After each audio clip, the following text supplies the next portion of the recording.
రాష్ట్ర వ్యాప్తంగా కలెక్టర్లు, ప్రభుత్వ అధికారులు యోగాంధ్ర కార్యక్రమాన్ని నిర్వహించారు. ఏలూరు జిల్లా జంగారెడ్డిగూడెంలో పురపాలక సంఘం ఆధ్వర్యంలో యోగాంధ్ర కార్యక్రమం జరిగింది. ఆర్డీఓ ఆధ్వర్యంలో పురపాలక సంఘం కార్యాలయం నుంచి బోసుబొమ్మ కూడలి వరకు భారీ ర్యాలీ చేపట్టారు. పుర ప్రజలతో కలిసి మానవహారం నిర్మించారు.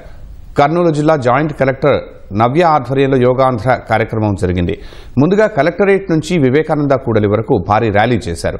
మహిళలు, విద్యార్థులు పెద్ద ఎత్తున ర్యాలీలో పాల్గొన్నారు. అన్నమయ్య జిల్లా రాజంపేటలో కలెక్టర్ చామకూరి శ్రీధర్ ఆధ్వర్యంలో బోయినపల్లిలోని 108 అడుగుల అన్నమయ్య విగ్రహం వద్ద 617 మంది యోగాసనాలు వేశారు.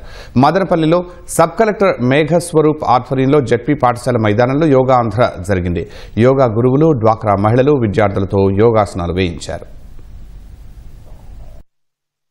ఇక్కడ అన్నమయ్య జిల్లాలోని అన్నమయ్య తాళ్లపక్క అన్నమయ్య గ్రామంలో 108 అడుగుల విగ్రహం దగ్గర 617వ జయంతి ఉత్సవాల సందర్భంగా అన్నమయ్య గారి యొక్క జయంతి ఉత్సవాల సందర్భంగా ఇక్కడ 617 మందితో యోగా నిర్వహించాం.